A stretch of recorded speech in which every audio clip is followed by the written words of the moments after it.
Hey everyone, welcome back to Farming Simulator 22. We are back here in East Vineland, New Jersey, over by our sheep. Hey buddy, how's it going? And I was reminded, unfortunately, that I had completely forgotten about our wool stash and forgot to sell it. Oh, a couple months ago. Actually, June. Let's see. What is the current price of wool? Almost, 3,000 bucks.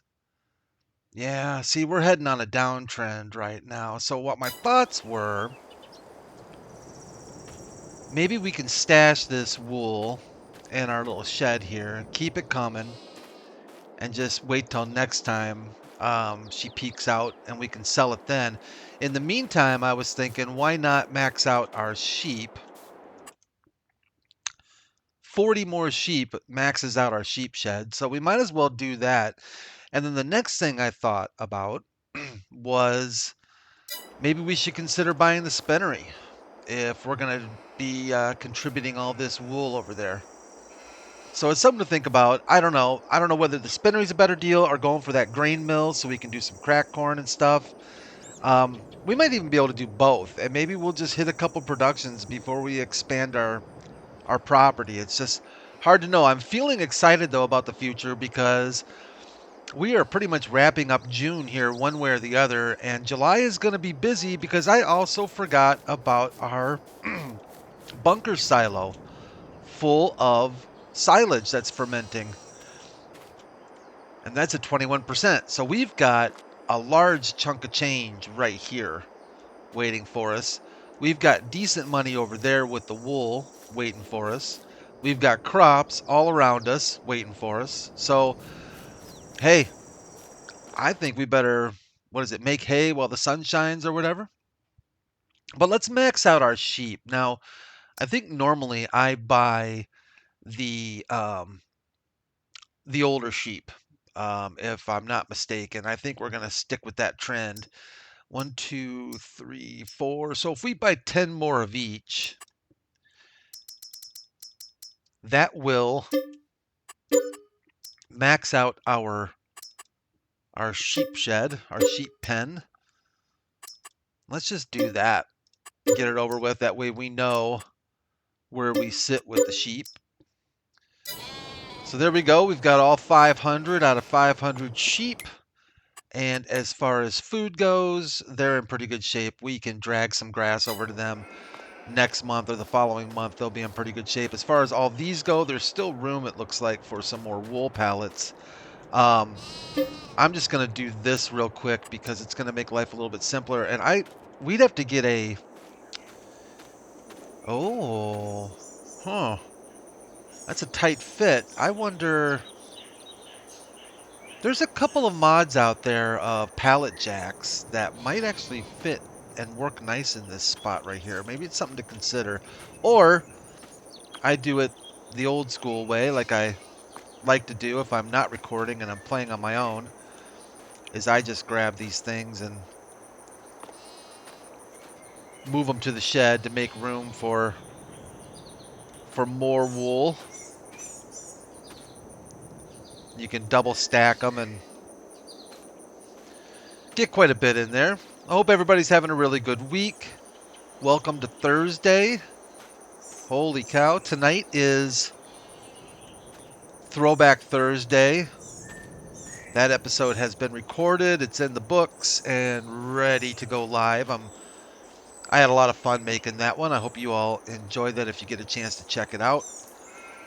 I'm wondering if maybe if we spin this way, if maybe we can get, a little bit more. Sheep are just letting us know how it is, aren't they?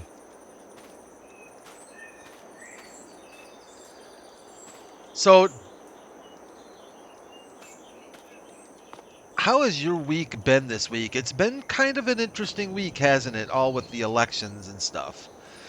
And I'm not going to get into the electoral stuff. It's politics. And quite frankly, it's politics. So we're not even going to get into that stuff. But it has made for an interesting week. It always does. But regardless of that, I hope you're having a good week, regardless of the politics that's floating around all over the place. I'm thinking that will continue to fill up, won't it? Even though we remove the rest of them, or is it going to start another pallet? I'll be curious to see. We'll find out in a minute because I think we're going to jump ahead. I think we're going to jump ahead to July. We have a lot of work to do in July. We've got harvesting and that silage to take care of, and I think we're going to have a busy summer. There was something else I wanted to look at real quick, and it's not here. It's actually here.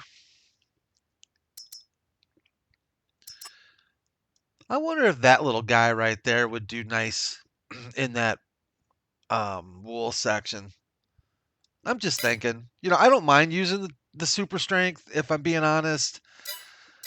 I know some people might just think that's kind of cheaty and stuff, but at the same time, if I were a farmer, right?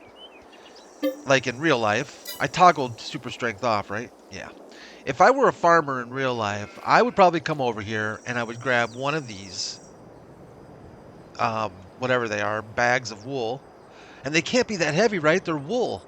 I mean, even if they're big bags, which they're decent size, I'd still think I'd be able to lift one of those bags, and I'd still do it manually, I'm assuming. So I kind of don't feel too cheaty doing the super strength. At least that's my excuse. I'm gonna stick with it. Let's head home and say goodbye to June, and let's hop into July, and let's see. Let's get an early start though. Let's call it 7 a.m. And we're gonna have to get a bit of a handle on all the things we need to do because I'm assuming we are gonna have quite a few things to take care of here in July. So let's take a look at first of all at our. We better just check real quick. Yeah, sheep are fine. Pigs are good. Okay. Animals are good. Now, if we come over here, we're in July. Where's my ready to harvest deal? There we go. Oh yeah. So we're ready to harvest here, here, and here. Field 10. We bought Field 10. What's on Field 10? Field 10 is I always get that color wrong. No, it's not barley. Is it sorghum? Yeah, it is. It's sorghum. All right. When is sorghum ready for harvest? August. That's actually not such a bad thing. That saves us having to deal with that field until next month. But over here on our farm, there's our sorghum field over there. So that should be on what, 5 of 6, or where are we at on this thing? 4 of 4. Okay, so next month is full, ready to go. These two fields are ready to go. Well, I say we don't waste any more time. We get to harvesting. Oh, there is one more thing I kind of wanted to do before we get going on that. And that's wash up our... Whoops, didn't want to hop in there. I wanted to wash our Vermeer. That thing was looking pretty used when we were last bailing on this thing. So y'all having a good week, like I was saying, this week it's always interesting, these midterm election time and weeks, and I don't know, maybe it's me, but I just don't get too riled up over that stuff anymore. I don't know if I used to ever really get riled up over it, but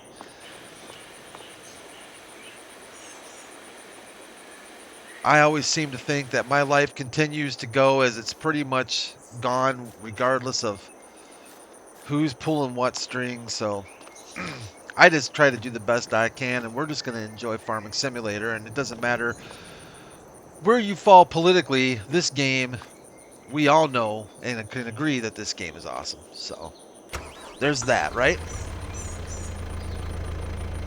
All right, let's put this bad boy away. Continuing my fun that I've been having with Windows 11. It's actually been pretty good, but I gotta tell you, it's a little buggy, and I'm finding other people are experiencing a couple of the issues I'm experiencing. Fortunately, they're not the kind of issue. They're not the kind of issue that, you know, keeps you from using Windows. It doesn't really impact performance. It's kind of behind the scenes issues that are just kind of annoying. And I'm the kind of person that kind of likes things to be right when it comes to computers.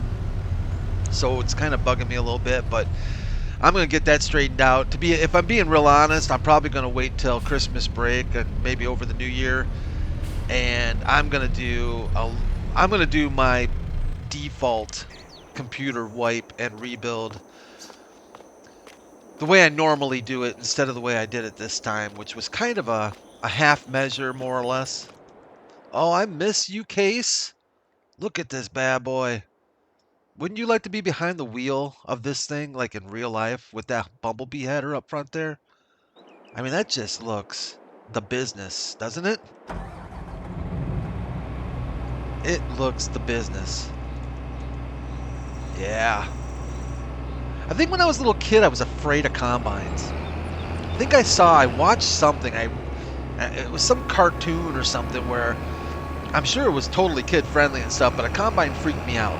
And they're just big and they look mean and they got those rotating blades and something freaked me out. And I remember being a little bit afraid of combines when I was little. And then I turned like, I don't know, my upper 30s. No, I'm kidding.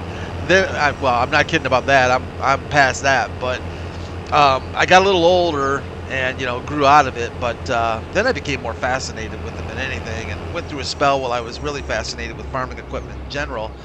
And that was actually before I got into Farming Simulator.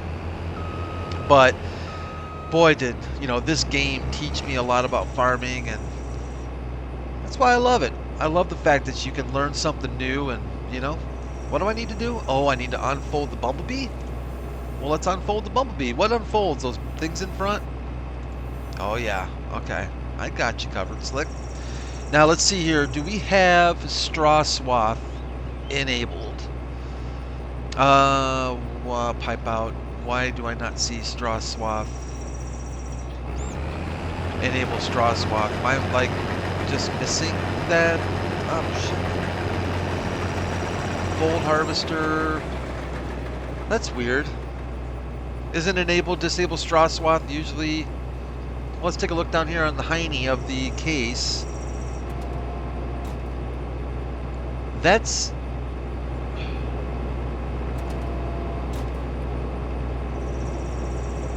got to be straw swath disabled, right?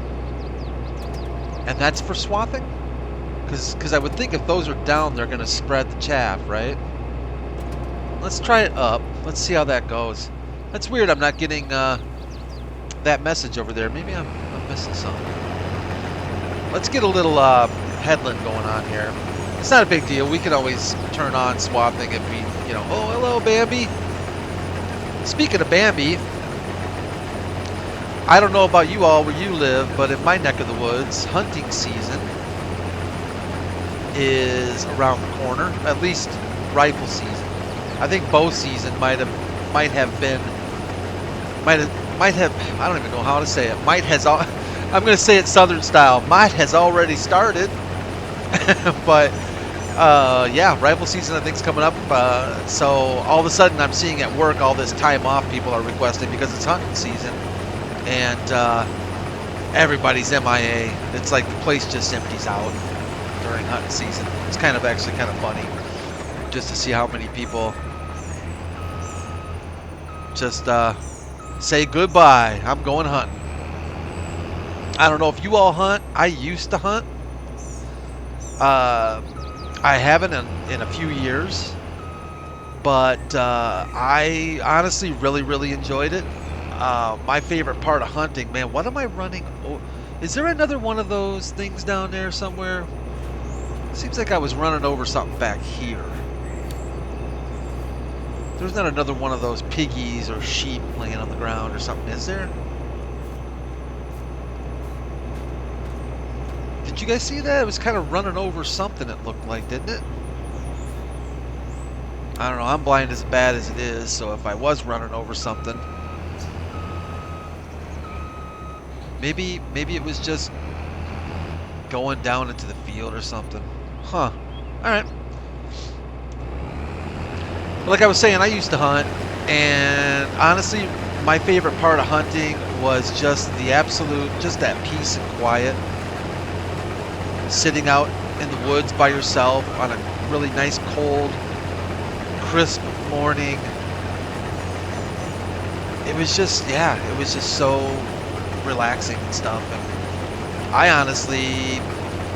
I never like really got into it. Like, for one, my family and myself, we weren't depending on venison or anything to feed us through the winter.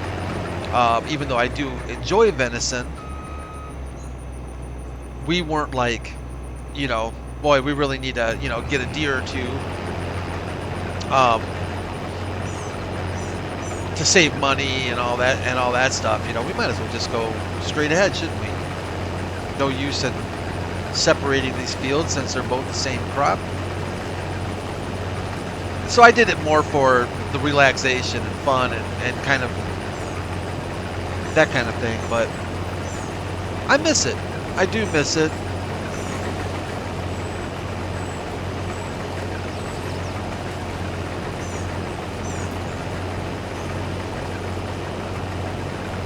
It's looking good, isn't it?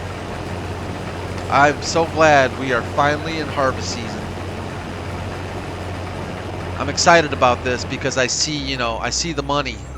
I see the money trickling in with harvest season, and I think we're going to do pretty well on most of these. We were able to, you know,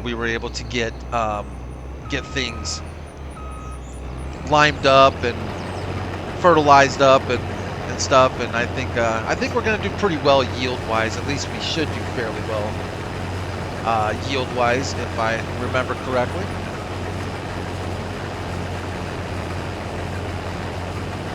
Maybe it wouldn't hurt joining these two fields, you know?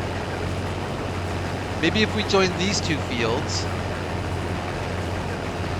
maybe not join that one, but maybe join these two, maybe that wouldn't be such a bad idea. In fact, I think we might just do that before we get to seeding and doing all that fun stuff. That's the one thing about harvest season, is you get all this harvesting done, but now you got all that more work ahead of you, because you gotta, you know, prepare the soil, you gotta fertilize, you gotta lime it up. I don't know, are we gonna have to lime this time around? We're gonna have to check that out. I thought lime lasted like 3 harvests or something like that. I thought lime was kind of like that, but we'll figure that out as we go. If I kick off a worker, he's not going to understand what I'm trying to do here with these fields, and probably lose his mind. So actually, hired help on these fields were a little bit of a challenge earlier, but I'm getting full, aren't I? Holy cow. I may have to kick off a hired hand just so we can go grab our trailer.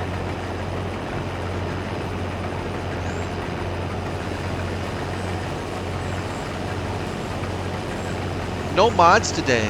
I'm recording this Wednesday, and I didn't see any mods. Now, I don't know if there were some updates that came out for mods that I don't have installed, but a very light day it seems like here Wednesday.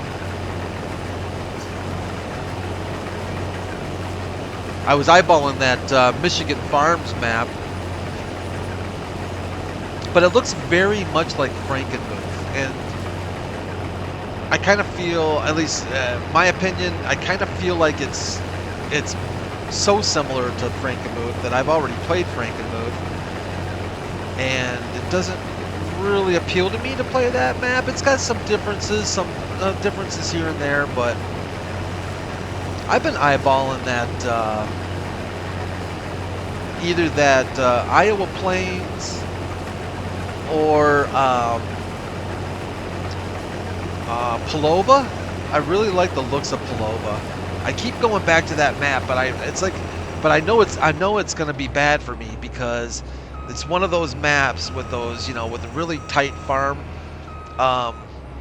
It's got that whole area is just, it's kind of for smaller equipment, and I just don't do well on, tight farming areas.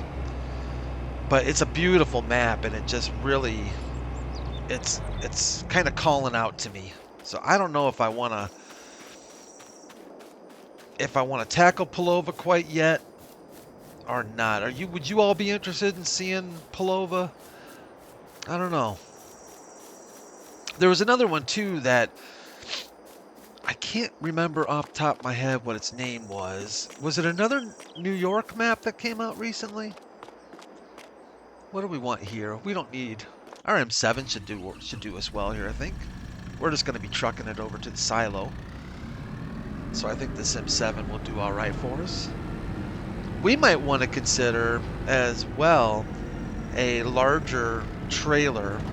Maybe hang on to this one for feed, but maybe get another trailer. Does this have... I think we could hook something. This doesn't look like it's got a hitch back there. It's kind of hard to see. No hitch. All right.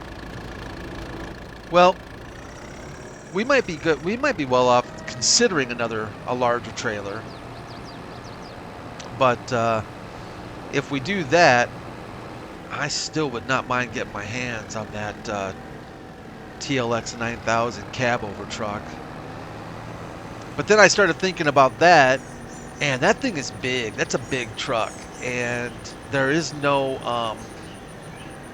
day cab configuration. It's all, big sleeper cab config, and that thing might get hard to get in and out of different sale locations. So I might end up picking up another semi. Might pick up another semi, but maybe get one like we had leased a few episodes ago when we leased that one when we were delivering our crops to the sell points.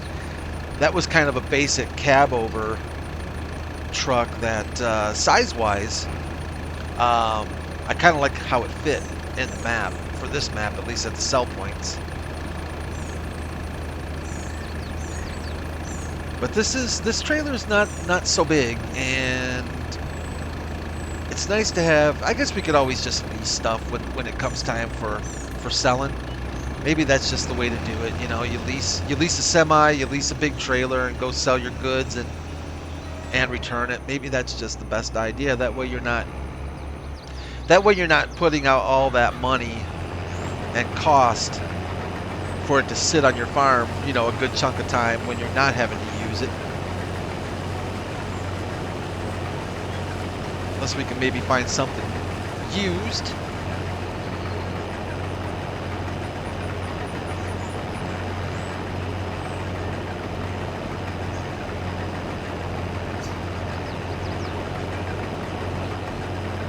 Don't want to run over my own sorghum here.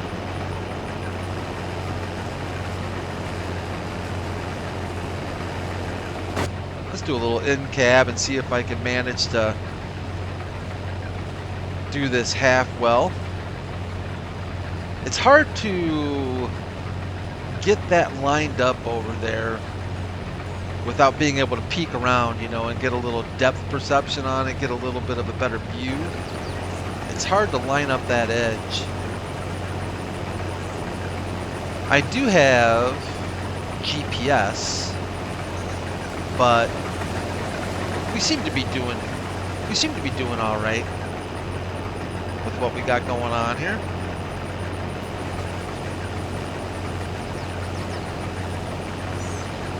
Platinum expansion pack is next week, isn't it?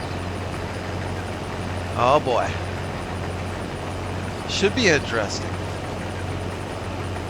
It's going to get a lot of coverage, I think, on YouTube from a lot of the YouTubers that have been doing this a lot longer than I have. I think we're going to see a lot of gameplay on it. I'm curious to even watch some just to see, you know, just to see what it's like, what it's capable of, you know, that kind of thing.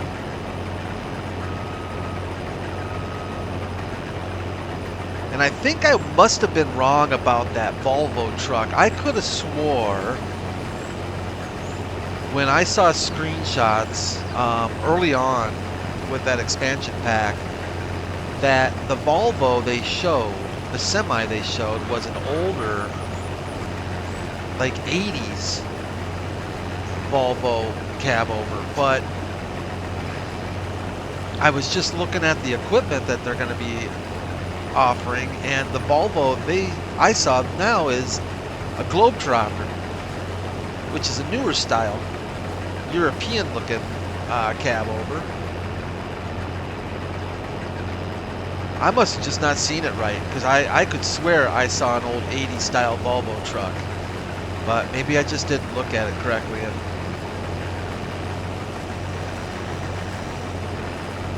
But I do like the looks of some of that large equipment that's going to be coming with the Platinum Edition.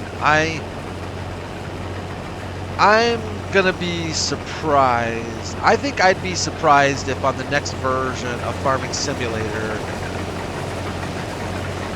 that we didn't see Giants incorporate some type of terrain.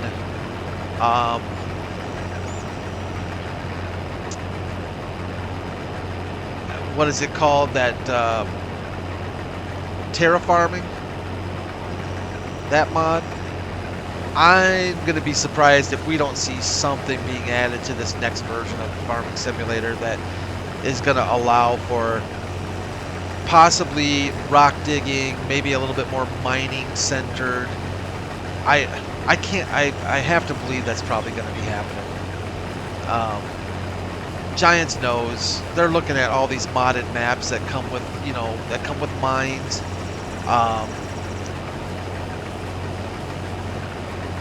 It just wouldn't surprise me if we start seeing in base game the ability to dig dirt and that kind of stuff. I don't think it will be extremely sophisticated up front. I think they'll probably implement some of it, but I'd be shocked if it's not, though, especially with the introduction of Volvo. That just opens up so much for them to be able to do. Volvo with their large machinery, I mean, you've got, they're certainly not limited to, you know, forestry. So I think Volvo is a huge get for Giants. I think that brand is a really big get for them. I think there's a lot of places they can go and take the game with Volvo if they want to, you know. I'm just not,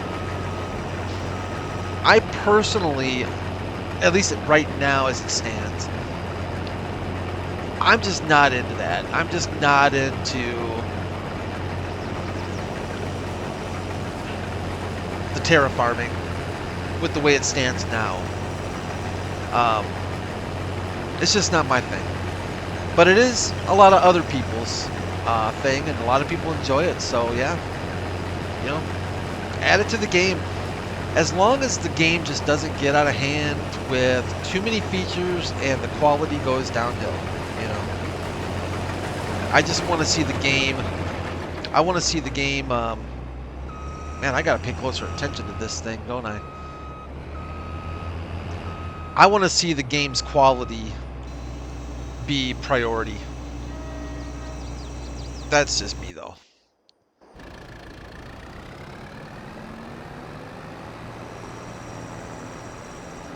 Little M7's got some weight on it now. now it's got some weight behind it. It's still getting it though. Get this trailer load filled up. It looks like we'll actually won't be able to empty the combine, at least not completely.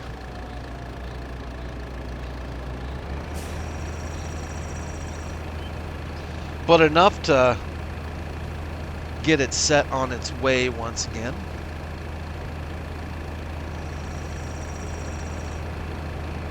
Yeah, like the looks of that.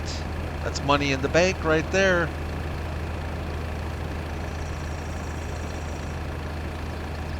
And I can officially now declare that RQS Gaming channel, please don't hit my bumblebee header. The RQS Gaming channel has now gone international. I had a really nice comment from a Spanish comment, in fact. Thank you, Google Translate. Otherwise, I would have absolutely no idea what the what the person said that left it, but it was a really nice comment. I appreciate that. Google Translate, I trust Google Translate, but I don't trust me. So I kind of am a little bit tentative about leaving a Spanish comment back. You know what I'm saying? It makes me a little nervous, even though Google Translate is like pretty good, and I feel somewhat comfortable. I'm just gonna change this to back so this doesn't take all day to unload. No, what, Brad? Brad? What are you doing? Back door. There you go, buddy. So I guess I trust Google Translate enough to where I'm comfortable with it. But it is kind of weird, though, because I'm typing in, you know, thanks for watching, and I really appreciate your comment and stuff like that. And it's bringing up the Spanish translation. But how do I know Google's not just messing with me? You know?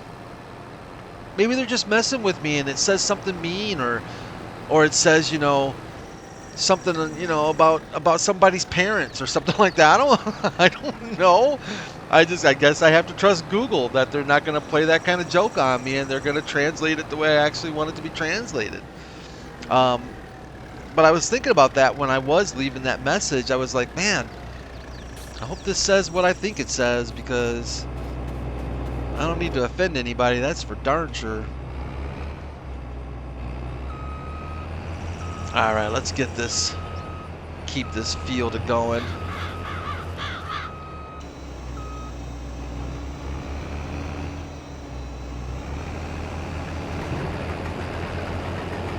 I guess I could have emptied the rest of our harvester while we're here, but oh well, we'll be alright.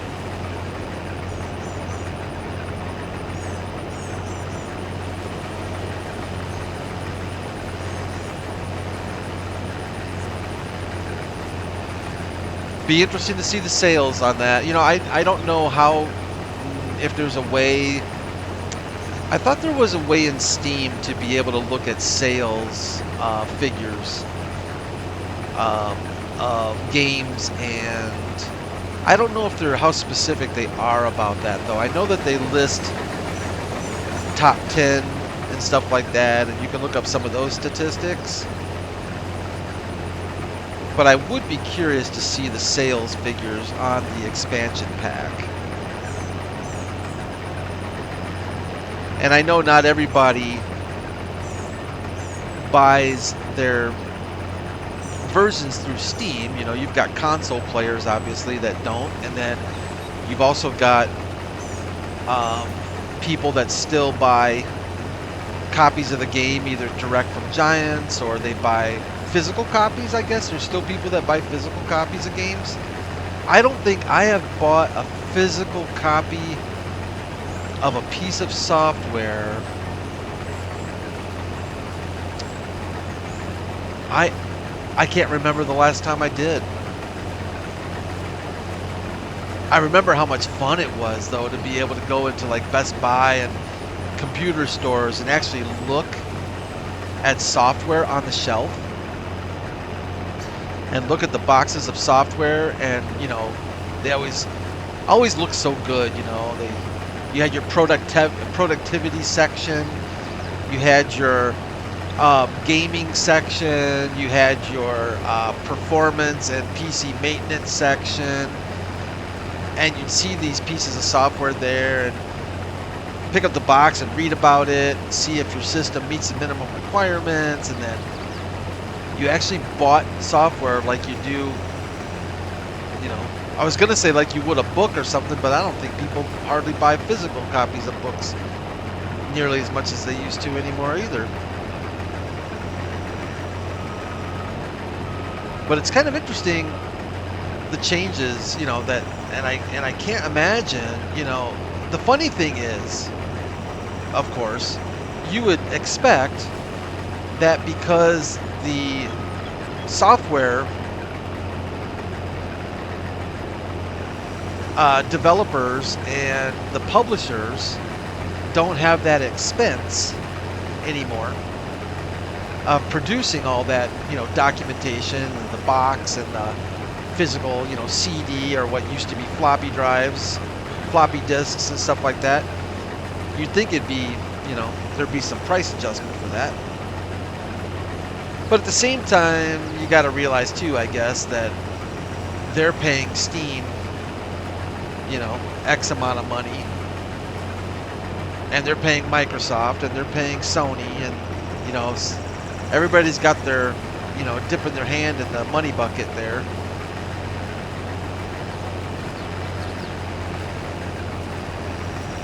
But I do miss the days of coming home with a brand new, you know, game like a nice Doom, maybe even what was that other one that oh man, not Doom, but oh, I'm gonna totally forget now. I know I'm gonna forget it. Wolfenstein. You know, you bring those discs home, you loaded them up, got the game going. It was brilliant.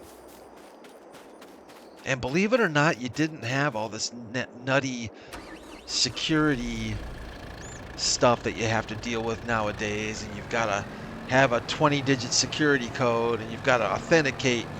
And if you don't have an internet connection, guess what? You can't authenticate, so you can't use our software, even though you just spent $500 on it. If you don't have internet, too bad. So it's just gotten crazy. Oh, I feel for people, you know. It's like the more secure they want to make stuff, the more difficult it is for legitimate people that legitimately buy the software. That's who it makes it harder on. I wholeheartedly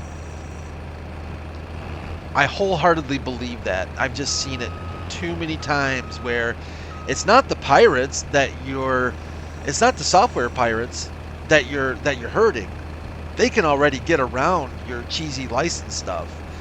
It's average Joe that always struggles with this licensing business, and that's who you're making it more difficult on. And I firmly believe that.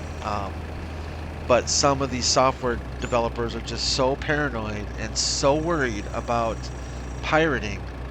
I guess they just don't quite care as much about the legit person's experience as they do their bottom dollar. There you go. That's my soapbox. I got my little soapbox in for the for this edition of Kubota Farms. I bet you were thinking, holy cow,